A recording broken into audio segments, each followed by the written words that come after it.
A few months ago, I introduced you to a local woman whose life's work is restoring and renovating mid-century modern homes. She showed us some amazing transformations and a few that were still in the early phases of her makeovers. Well, it's time now to hop into the Wayback Machine to show you what was and what is today.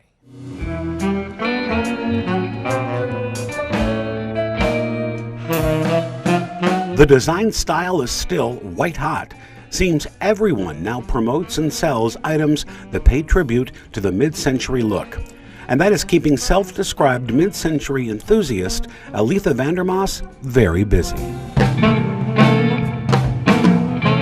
Okay, it's time for Retro Rewind, and say hello to Aletha again. How are you? I'm doing good. How are you? So last time we were here, this is a very unique home. Let's remind people of kind of the history of this home. Sure. So this is the Alcoa Carefree home here in Grand Rapids.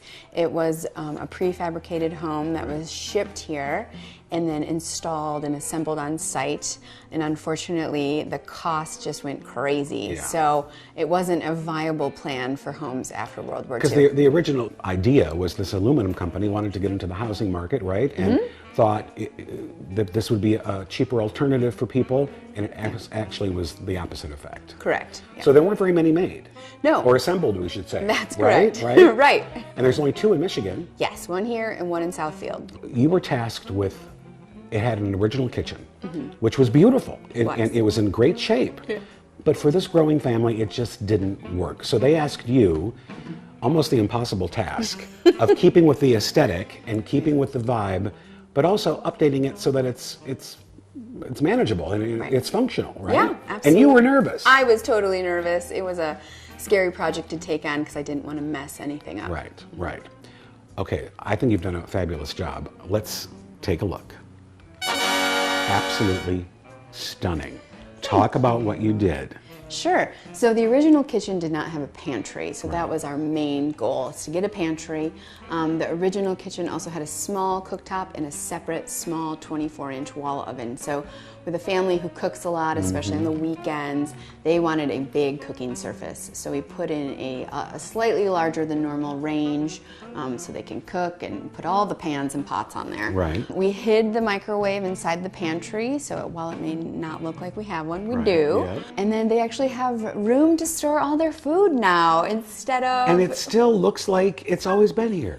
Yeah, so it's the same. It's basically the same color as the kitchen that was here, and it's honestly laid out not that differently. We hardly moved anything around. Before there was a pass through on this island side, and we did open that up. So that's the major change here. So you also had a project we really liked out on the lake shore that you were working on. Yep. That's completed? That's done. Let's check it out. All right, let's go. Wow. This is like night and day. Agreed. It was heavy construction zone last time we were here. Talk about what you've done to this place. So the main part was really the kitchen and the bathrooms, but it kind of spiraled, and we knew we needed to do the floors, and obviously we needed to paint, and then the client was like, I'd like a new couch, and I'd like a rug, and all the things. So and the kitchen is unrecognizable from before. Yeah, we doubled it in size. We went from an eat-in kitchen to more of a just a big giant space to prep a lot of food, and they're big cooks, so it's going to be perfect. And it's right here on the lake. Yeah. It's beautiful. Everything was in such disarray, but it's turned out awesome. Thank you. Don't you think? I do. Yeah. I just walked in and thought the same thing. It's beautiful.